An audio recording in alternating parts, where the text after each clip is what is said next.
নমস্কার ফ্রেন্ড, আমি Priyanka. Welcome back to our channel Rozana kitchen. আজকে কি চিকেনের রেসিপিটা হলো ঝটপট চিকেন রেসিপি। ঝটপট কেন বললাম? কারণ আজকে চিকেনটা হবেই ঝটপট, মানে আজকে চিকেনটা আমরা করব কুকারে। আচ্ছা, চিকেন করার জন্য দেখুন আমি আলুগুলোকে ডুমো ডুমো করে কেটে নিয়েছি। আপনারা আপনাদের পছন্দ মতন সাইজ করে কেটে নেবেন। অন্যদিকে পেঁয়াজ কুচি করে রেখেছি আর অল্প পেঁয়াজ রেখেছি পেস্ট করে দেবো বলে। আর এদিকে দেখুন আমি কড়া বসিয়ে দিয়েছি। কড়ার মধ্যে আমি পরিমাণ মতন সর্ষের তেল দিয়েছি, আপনারা চাইলে রিফাইন তেল দিয়েও করতে পারেন। অন্যদিকে দেখুন তেলটা গরম হয়ে গেছে, এবার তার মধ্যে আমি আলুগুলোকে আস্তে আস্তে ছেড়ে দিচ্ছি। আমি আবার বলবো, আলু ছাড়ার সময় কিন্তু গ্যাসের ফ্লেমটা একদম লোতে রাখবেন। হাইতে রাখলে কি হবে, গায়ে পড়ে যাওয়ার সম্ভাবনা থাকবে, ঠিক আছে, মানে ছিটকে আসতে পারে। এবার আলুগুলোকে আমি সাইড থেকে দিয়ে দেবো আর আলুগুলোকে আমি লাল লাল করে একদম ভেজে নেব। আলুগুলোকে লাল লাল করে ভেজে নিলে না বেশ ভালো লাগবে খেতে। আর আলু ভাজার সময় আমি আলুর মধ্যে কিন্তু উপর থেকে পরিমাণ মতন একটু বেশি করেই নুন দিয়ে দেবো। নুন দেওয়ার একটাই কারণ, যাতে আলুর মধ্যে নুনগুলো ঢুকে যায়। অনেক সময় আমরা দেখতে পাই যে চিকেনটা হয়তো ভালো হয়েছে খেতে, কিন্তু আলুগুলোর মধ্যে নুন থাকে না। বাট এখানে দেখবেন আলুগুলোর মধ্যে কিন্তু আপনারা এইভাবে একবার বানিয়ে দেখবেন, আলুগুলোর মধ্যে কিন্তু বেশ ভালোভাবে নুন ঢুকে যায়। আর দেখুন এবার কিন্তু আমি পরিমাণ মতন নুনগুলো দিয়ে দিচ্ছি। আচ্ছা, আজকে চিকেনটা যে বানানোর সময় আমি কিন্তু চিকেনটাকে একদমই ম্যারিনেট করে রাখিনি, একদম ধুয়ে আমি তবে আগের থেকে রেখে দিয়েছিলাম, কিন্তু ম্যারিনেট করে রাখিনি। আর আলুগুলোকেও যখন আপনারা ভাজবেন না তার কিছুক্ষণ আগে কিন্তু ধুয়ে রাখবেন, ঠিক আছে। চেষ্টা করবেন যাতে আগের থেকে ধুয়ে রাখলে কী হবে, জলগুলো ঝরে যাবে আর কড়াতে আলুগুলো লেগে যাবে না, যাতে আপনাদেরও সুবিধা হবে। দেখুন আমার কিন্তু আলুগুলো একেবারেই কিন্তু কড়াই লেগে নেই। দেখুন আমি আলুগুলোকে কিন্তু উল্টো পাল্টো করে একদম ভালোভাবে লাল লাল করে ভেজে নিচ্ছি। কিছুটা দেখুন গোল্ডেন ব্রাউন অলরেডি হয়ে গেছে।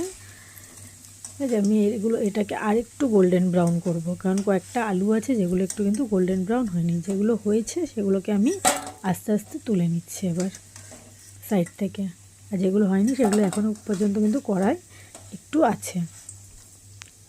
ধীরে ধীরে দেখুন আমি সব আলুগুলোকে কিন্তু আস্তে আস্তে করে অন্য একটা বাটিতে তুলে রাখবো।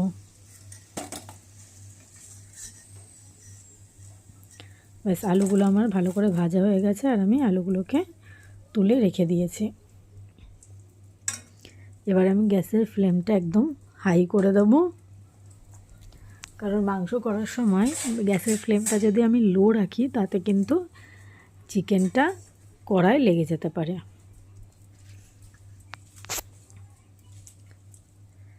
এরপরে আমি দেবো দুটো তেজপাতা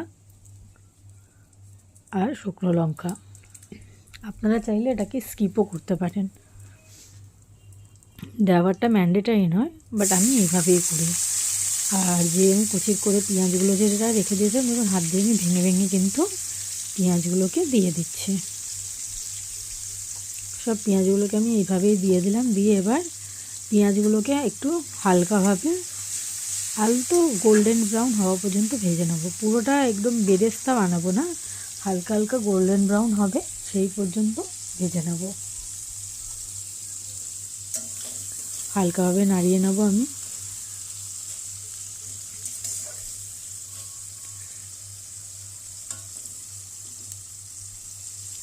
এটা পুরোপুরি কিন্তু আপনাদের ওপর, আপনারা চাইলে আবার অনেক সময় বেরেস্তা করে কিন্তু উপর থেকে ছড়িয়ে দিতে পারেন, বাট আমি এতভাবে মানে এই রকমভাবে করি না। আমি একদম সিম্পল পদ্ধতিতে করি, যেটা আমরা এভরিডে লাইফে করে থাকি আর কি। দেখুন সব সময় তো আর আমরা মানে খুব একটা যে ভালোভাবে করি তা তো নয়। যেভাবে রোজানা লাইফে আমরা করে থাকি আমি সেভাবেই কিন্তু জাস্ট ভিডিওটা বানিয়ে আপনাদেরকে সাথে শেয়ার করি। এবার দেখুন আমি চিকেনগুলো উপর থেকে দিয়ে দিলাম। চিকেনগুলো আমি যেহেতু আগের থেকে ধুয়ে রেখেছিলাম, এই জন্য দেখুন চিকেনের যে এক্সট্রা যে জলগুলো ছিল সেগুলো কিন্তু বেরিয়ে গেছিলো। আমি আগেই বলে দিই, আমি কিন্তু খুব ভালোভাবে এডিট করতে পারি না, চেষ্টা করি যাতে আপনাদের মতন করার। আমি জানি ভালো হয় না, তাও আপনারা জোর করে একটু দেখেন, একটু কনসিডার করে নেবেন। চেষ্টা করব আরও সবার মতন যেভাবে সবাই ভালোভাবে দেয় ভিডিওগুলো সেভাবে দেওয়ার। ধীরে ধীরে শিখছি, চেষ্টা করছি করার। আপনাদের কাছে রিকোয়েস্ট রইল, আপনারা যদি কেউই জানেন যে এটাকে আমি আরও কীভাবে ইমপ্রুভ করতে পারবো প্লিজ আমাকে জানাবেন।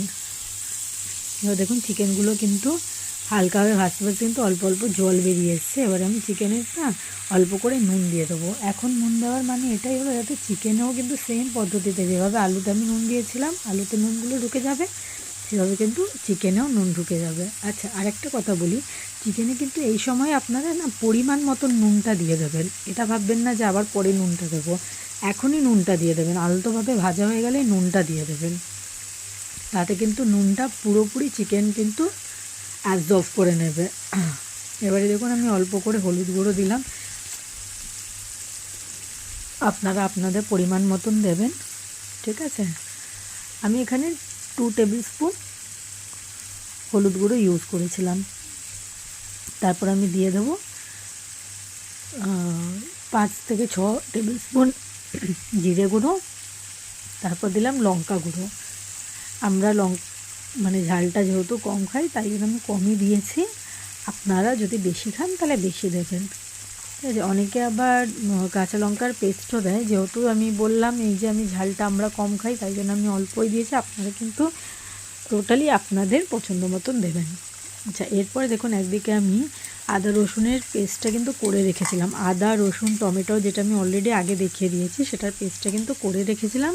এবার আমি এই পেস্টটাও কিন্তু এটার মধ্যে তুলে দিয়ে ভালো করে চিকেনটাকে কষিয়ে নেব। এই সময় কিন্তু একদমই জল দেওয়ার দরকার নেই, বিকজ চিকেন থেকে অলরেডি জল ছেড়ে দিয়েছে। এই জলটা দিয়ে চিকেনটা কিন্তু এখন ভালো করে কষানো হয়ে যাবে, আপনাদেরকে আর আলাদা করে জল দিতে হবে না, ঠিক আছে। আর আরেকটা কথা বলি, আমার মনে হয় ভিডিওর ইমেজটা একটু ছোট আসছে, বুঝতে পারছি না কেন। কালকে আমি ল্যান্ডস্কেপেই করেছিলাম, বাট বুঝতে পারছি না হঠাৎ করে কেন এইভাবে ছোট আসছে। আপনারা একটু স্ক্রিনটাকে কষ্ট করে বড় করে দেখে নেবেন। আর আমার এই চিকেনের রেসিপিটা কালকেরই করা আছে, বাট কোনো কারণে কালকে আমি একটু দিতে পারিনি, তাই জন্য আজকে আমি এটাকে এডিট করে দিলাম। এরপরে কিন্তু চিকেনটা ভালো মতন কষিয়ে নিয়ে আমি কিন্তু চিকেনটাকে কিন্তু না কুকারে তুলে দেবো এখন। তবে এখনই দেবো না, এখন একটুখানি কষাবো। আপনারা ওই মিনিট 10 মতন একটু কষাবেন, ঠিক আছে। কারণ দেখুন কুকারে দিলে কী হয়, কুকারে তো আর কষানো সম্ভব নয়, আর তাতে মশলার গন্ধটা থেকে যেতে পারে। তাই জন্য আপনারা কিন্তু চিকেনটাকে আগে কড়ার মধ্যে কষিয়ে তারপরেই কুকারে দেবেন, নাহলে কিন্তু একটা মশলার গন্ধ থেকে যাবে আর তখন আবার খেতে ভালো লাগবে না। এই জন্য আমি আলাদা করে কিন্তু ওটাকে কষিয়ে নিচ্ছি। তবে আবার বেশি কষাবেন না, চেষ্টা করবেন যাতে ওই রকমই 50% মতন হয়ে যায়, তাতে মশলার গন্ধটা চলে যাবে আর কি।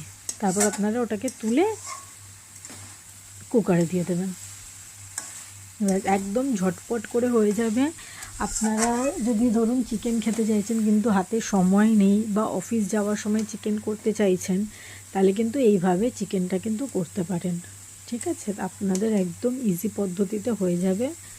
দেখুন চিকেনের একদম যে মানে কালারটা ওটাই চেঞ্জ হয়ে গেছে, দেখুন একদম তেল ছাড়তে শুরু করে দিয়েছে। আচ্ছা, আমি আগেই বলে দিই, যদি ধরুন চিকেন, যেমন আমার চিকেনটা কিন্তু কড়ায় লাগেনি তাই জন্য আমার উপর থেকে জল দেওয়ার দরকার হয়নি। আপনাদের যদি লেগে যায় তাহলে আপনারা কিন্তু অবশ্যই অল্প অল্প করে জল দিয়ে মশলাটাকে ভাজবেন, ঠিক আছে। খুব বেশি জল দিয়ে দেবেন না, তাহলে একদম মানে ওখানেই জলা জলা ভাব হয়ে যাবে কড়াতেই। আর একটা জিনিস, কুকারে যখন আপনারা দেবেন না, চেষ্টা করবেন যাতে কুকারে পরিমাণ মতন জল দেন, কারণ না যেহেতু কুকারে জলটা অ্যাবজর্ব করে না, তাই জন্য চেষ্টা করবেন যাতে মানে পরিমাণ মতন এতটাই জল দেবেন যেটা দিয়ে শুধু আপনার যে চিকেনটা আছে ওটা সিদ্ধ হবে। খুব বেশি জল দিয়ে দেবেন না, নাহলে আবার কী হবে, আপনাকে কুকারটাকে খুলে কুকারের ঢাকনাটা খুলে আপনাদেরকে আবার বসে জলটাকে কিন্তু শোকাতে হবে, আর জল থাকলে কিন্তু একদমই ভালো লাগবে না খেতে। এবার দেখুন আমি আস্তে আস্তে করে কিন্তু পুরো যে চিকেনটা ছিল সেই চিকেনটা কিন্তু আমি দিয়ে দিচ্ছি। একদম দেখুন পুরোটাই আমি দিয়ে দেবো হালকা হালকা, একদম সাবধানে। যখন আপনারাই কিন্তু কড়া ধরে, এটা আমার রিকোয়েস্ট, যখনই কড়া ধরে কুকারে কিছু ঢালবেন খুব সাবধানে, কারণ দেখুন সাবধানভাবে কাজ করলে কিন্তু আপনাদেরও অসুবিধা হবে না, আর খুব সাবধানভাবে কাজ করবেন। দেখুন আমরা যারাই কুকিং ব্লগ করি না কেন, ঠিক আছে, আমরা সবসময় চাইবো যাতে আপনারা যদি আমাদের কুকিং ব্লগগুলো দেখে ইন্সপায়ার হয়ে যদি কিছু রান্না করেন তাতে আমাদেরও ভালো লাগবে। কিন্তু খুব সাবধানে, আমরাও যখন কিন্তু মানে কুকিংয়ের ব্লগগুলো করি আমরা কিন্তু ভীষণ সাবধানেই কাজটা করি। এবার দেখুন আমি যে এই যে জলটা দিলাম, এরপরে কিন্তু আমি আর এক্সট্রা কোনো জল দেব না। এই যে জলটা আছে আমি এটাই দেব, আর যদি দরকার লাগে তাহলে আমি উপর থেকে অল্প জল দিয়ে দেবো। আপনারা কিন্তু আপনাদের পরিমাণ মতন দেবেন। আমার এখানে জলটা একটু কম লাগছিলো, এই জন্য আমি আবার একদম অল্প পরিমাণে, আপনারা বুঝতে পারলেন আমি মগ থেকে কিন্তু অল্প পরিমাণে জল দিয়েছি। জাস্ট যেহেতু দেখুন আমার চিকেনগুলো ভেজে নিয়ে, আমার চিকেনগুলোকে ভেজানোর জন্য আমি একদম অল্প পরিমাণে জল দিয়েছি, বেশি কিন্তু জল দিইনি। এই জাস্ট আমি জলগুলোকে কিন্তু ঢেলে দিলাম। আমি দেখুন আপনাদেরকে একবার কুকারটা একটু তুলে দেখাবো, একটু কালারটা দেখুন কত সুন্দর কালার এসেছে, মনে হচ্ছে যেন মাটন খাচ্ছে। যদিও বা আমি মাটন খেতে একদমই পছন্দ করি না, আবার অনেকে খুব পছন্দ করেন, যার যার রুচি আর কি। আচ্ছা এবার দেখুন আমি না আলুগুলোকেও কিন্তু চিকেনের মধ্যে এই সময় দিয়ে দেবো, বিকজ আমার আলুগুলো কিন্তু অনেকটা বেশি শক্ত ছিল, আর আমি আলুগুলোকে কিন্তু কুকারে দিয়ে কিন্তু কষাইনি, তাই জন্য আমি আলুগুলোকেও এখনই দিয়ে দিচ্ছি। আমি হাই ফ্লেমে একটা সিটি দেব, আর লো ফ্লেমে একটা, ব্যাস, তারপরে মানে গ্যাস বন্ধ করে দেবো। এবার কুকার বন্ধ করার আগে আমি জাস্ট ধনে পাতা আর গরম মশলাটা দিয়ে দেবো, যাতে স্বাদটা এর দ্বিগুণ বেড়ে যায়। আমি কিন্তু ধনে পাতাটা একদম র্যান্ডামলি কেটে দিয়ে দিলাম, আপনারা হাত দিয়ে ছিঁড়েও দিয়ে দিতে পারেন। জাস্ট গরম মশলা দিয়ে আমি এবারে কুকারটাকে বন্ধ করে দেবো। কালারটা একটু দেখুন কত সুন্দর লাগছে দেখতে, আপনারা একটু স্ক্রিনটা বড় করে দেখবেন, দেখবেন সত্যিই খুব ভালো লাগছে দেখতে। এরপর আমি কুকারটা বন্ধ করে জাস্ট বসিয়ে দিলাম গ্যাসে, ঠিক আছে। জোর মানে হাই ফ্লেমে আমি দেব একটা সিটি, লো ফ্লেমে আমি দেব একটা সিটি। এরপরে দেখুন আমি জাস্ট নাবিয়ে আপনাদেরকে দেখাচ্ছি কত সুন্দর লাগছে দেখুন, আলুটা দেখুন। আচ্ছা আরেকটা কথা বলে দিই, এই সময় কিন্তু আমার মা আর কি আপনাদেরকে দেখাচ্ছেন এটা, আর আমি এই সময় ক্যামেরাটা ধরেছিলাম। এরপরে দেখুন চিকেনের লুকটা ঠিক এইভাবে আসবে, দেখুন কত সুন্দর লাগছে। এটা মনেই হচ্ছে না যে চিকেন, মনে হচ্ছে না কেউ মাটন বানিয়েছে। এইভাবে একটু বানিয়ে দেখবেন, খুব ভালো লাগবে। আর প্লিজ চ্যানেলটাকে একবার সাবস্ক্রাইব করে দেবেন, আর লাইকও করে দেবেন। Thank you.